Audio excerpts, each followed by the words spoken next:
Peringatan, animasi ini dibuat dengan tujuan sharing pengalaman pribadi sang pengirim cerita. Dimohon untuk menghargai cerita tanpa menyudutkan beberapa pihak. Selamat menikmati. Hai Sobat GPC, gue di sini bukan mau menceritakan kisah gue, tapi kisah tentang nenek gue.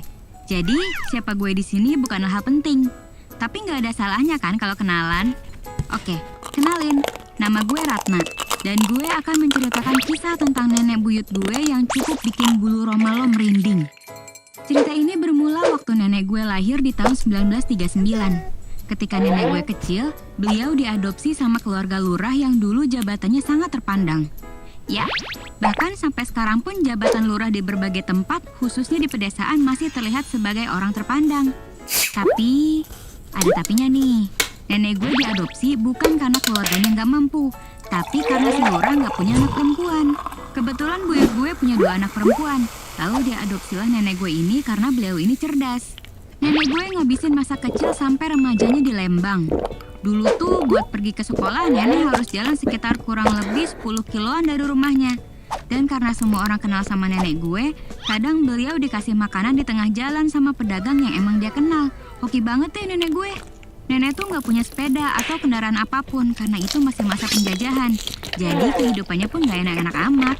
Meskipun udah jadi anak angkat lurah. Apalagi di masa itu belum ada jual seblak. Tapi kehidupan tersebut juga nggak selamanya beliau jalani. Beberapa tahun setelahnya nenek gue kerja jadi guru dan ditugasin ke Bandung bareng sama suaminya alias kakek gue. Akhirnya mereka berdua menetap di Bandung dan membangun keluarga di sana. Nah, si nenek buyut gue, aka nyokapnya nenek gue, kalau lagi sehat suka berkunjung ke Bandung. Sengaja datang dari Lembang buat nengok anak, cucu, dan cicitnya. Gue sebagai cicit waktu itu bisa terbilang sering ketemu. Beliau ini amat sangat ramah. Gue manggilnya Mak Lembang, karena dari Lembang. Jujur, gue tuh anak yang cukup pendiam. Jadi pas lebaran atau kumpul-kumpul keluarga gitu biasanya nggak begitu berbaur. Tapi kadang gue suka deketin nenek buyut, alias Mak Lembang buat nemenin ngobrol. Beliau cerita macam-macam, tapi karena ini udah lama banget jadi gue nggak begitu inget ceritanya apa aja. Akhirnya nenek buyut meninggal di awal tahun 2000-an. Gue sedih banget, tapi ya namanya manusia pasti bakal kembali ke penciptaannya kan. Jadi ya gue dan keluarga ngelanjutin hidup sebagaimana mestinya. Mulai move on dan menerima keadaan. Beberapa tahun setelahnya gue udah kerja di Jakarta. Waktu bener-bener berlalu begitu cepat. FYI, karena ortu gue udah pisah beberapa tahun sebelumnya, jadi gue pulang ke rumah nenek yang di Bandung. Beliau umurnya sekarang udah lebih tua dari Indonesia Merdeka. Secara lahirnya kan tahun 1939. Jadi udah mau 90-an umurnya dan masih bisa beraktivitas. Keren banget kan? Nah, pada suatu hari gue pulkam ke Bandung buat nemenin nenek untuk cerita-cerita. Lagi asik nenek cerita masa lalunya, gue nggak sengaja bilang, jadi kangen Mak Lembang. Terus nenek gue sontak jadi cerita tentang Mak Lembang. Hingga akhirnya beliau cerita bahwa Mak Lembang dulu suka ngomong sendiri, marah-marah sendiri. Nenek suka mergokin juga kalau Mak Lembang suka marah-marah juga. Tiap dengar azan matanya jadi melotot gitu. Gerak-geriknya kayak orang panik gitu.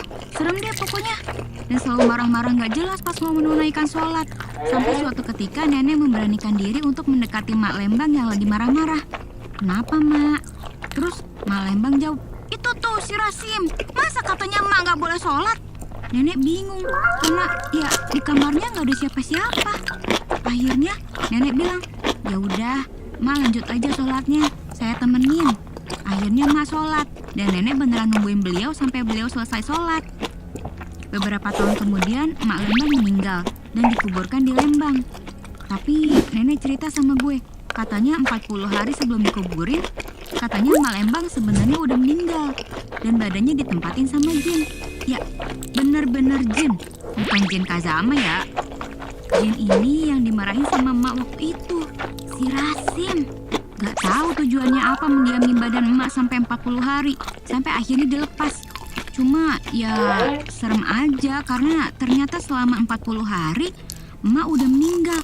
Dan cuma badannya aja yang masih gerak karena ditempatin oleh si Rasim. Awalnya nenek gak tahu tentang hal itu. Tapi beliau baru merasa emak aneh pada saat itu. Karena nenek udah gak pernah dengar emak marah-marah lagi sama si Rasim. Sampai akhirnya si Rasim ngaku sendiri. What the hell? Ngaku sendiri? Kebayang gak lu? ada nenek-nenek tua confess dia udah meninggal dan bersemayam di tubuhnya itu bukan dirinya sendiri melainkan jin. Katanya sih si Rasim ini udah terlanjur care dan deket sama Mak Lembang karena udah kenal lama dari kecil. Ya dijagain lah badannya. Ya alhamdulillah setelah 40 hari tersebut si Rasim beneran meninggalkan tubuh emak dan akhirnya bisa dikebumikan. Jujur, badan gue langsung merinding pas dengar cerita aslinya. Terus gue yang masih penasaran nanya, kok bisa badan emak ditempatin jin? Nenek bilang katanya itu adalah jin korin, semacam jin penjaga gitu. Dan katanya orang-orang zaman dulu kan sakti tuh. Nah dulu tuh banyak yang melihara jin gitu supaya awet muda.